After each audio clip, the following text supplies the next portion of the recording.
Eating animal-based foods is not in our best interests. It definitely reduces our capacity to make connections. My PhD at Berkeley was in education, and one of the fundamental things that we understand actually in education is that intelligence is the capacity to make relevant connections.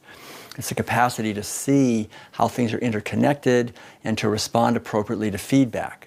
So with animal agriculture, we have a ritual, basically, where we're eating the flesh and secretions of abused animals, and of course we don't want to make the connection with that. We don't want to think about where these animals came from, what they endured, that we have on our plate the flesh or dairy products or eggs of these animals. Every meal is a ritual of disconnecting. Every meal is teaching us don't make the connection, and that on both an individual level as well as a social level is reducing our intelligence, not only our cognitive intelligence but also our affective or emotional intelligence. We learn to numb ourselves to the suffering of others. We learn to see cows, pigs, chickens, and other animals, turkeys, ducks, geese, fishes, and so forth, as mere commodities. We buy and sell them by the pound.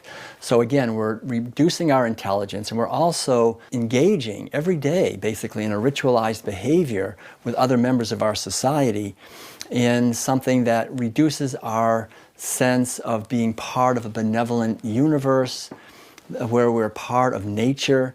So we learn to see nature as something dangerous, something that we have to dominate and control, because all of our food, and food is our most intimate connection with nature and with our society, all of our food is coming from the domination and exploitation of other living beings.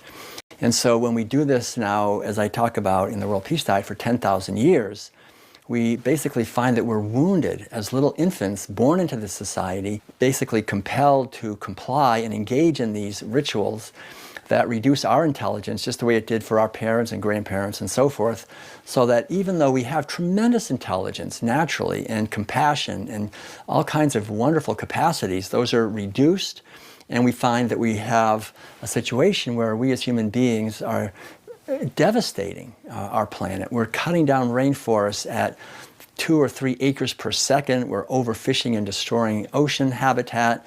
We find massive amounts of disease and conflict in our world. It's completely unnecessary.